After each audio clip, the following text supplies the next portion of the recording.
عبداللہ بن بریدہ رضی اللہ تعالیٰ عنہ اپنے باپ سے بیان کرتے ہیں کہ رسول اللہ صلی اللہ علیہ وآلہ وسلم عید کے دن عیدگاہ کی طرف نکلنے سے پہلے کھانا کھاتے تھے، قربانی کے دن نہیں کھاتے تھے حتیٰ کہ لوٹتے اور اپنی قربانی کا گوشت کھاتے۔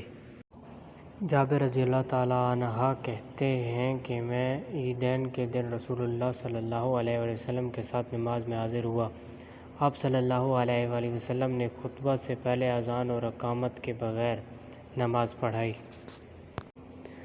ابن عباس رضی اللہ تعالیٰ عنہ کہتے ہیں کہ میں نبی صلی اللہ علیہ وآلہ وسلم، ابوبکر، عمر، عثمان رضی اللہ تعالیٰ عنہ کے پاس حاضر ہوا۔ وہ عید کے دن خطبہ سے پہلے نماز پڑھتے تھے۔ عبداللہ بن محمد بن عمار رضی اللہ تعالیٰ عنہ کہتے ہیں کہ انہوں نے اپنے باپ سے اور انہوں نے ان کے دادا سے بیان کیا کہ نبی صلی اللہ علیہ وآلہ وسلم عیدین میں پہلی رکعت میں 7 تکبیریں اور دوسری میں 5 تکبیریں کہتے تھے اور نماز خطبہ سے پہلے پڑھتے تھے۔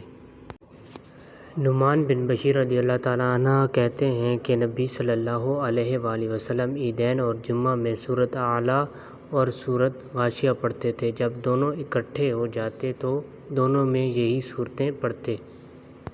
ام عطیہ رضی اللہ تعالیٰ عنہ کہتی ہیں کہ میرے والد آپ صلی اللہ علیہ وآلہ وسلم پر قربان ہوں، آپ صلی اللہ علیہ وآلہ وسلم نے ہمیں حکم دیا کہ ہم عید الفطر اور عید قربانی کے دن عید کی نماز کے لیے جائیں اور پردے والیوں کو بھی ساتھ لے کر جائیں، لیکن حیض والی صف سے الگ رہیں اور نیکی کے کام اور مسلمانوں کی دعا میں شامل ہوں۔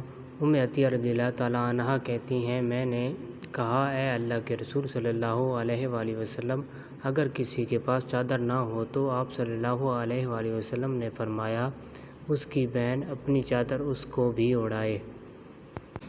ایاس بن رملہ کہتے ہیں میں ابو معاویہ رضی اللہ تعالیٰ عنہ کے پاس حاضر ہوا تو وہ زید بن ارقم رضی اللہ تعالیٰ عنہ سے پوچھ رہے تھے کیا تم نبی صلی اللہ علیہ وآلہ وسلم کے پاس کبھی ایسے دن میں حاضر ہوئے جس میں جمعہ اور عید اکٹھی ہو گئی ہو؟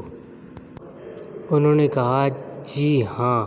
معاویہ رضی اللہ تعالیٰ عنہ نے کہا پھر آپ صلی اللہ علیہ وآلہ وسلم نے کیسے کیا؟ زید بن ارقم رضی اللہ تعالیٰ عنہ نے کہا آپ صلی اللہ علیہ وآلہ وسلم نے عید کی نماز پڑھی، پھر آپ صلی اللہ علیہ وآلہ وسلم نے جمعہ کی رخصت دی۔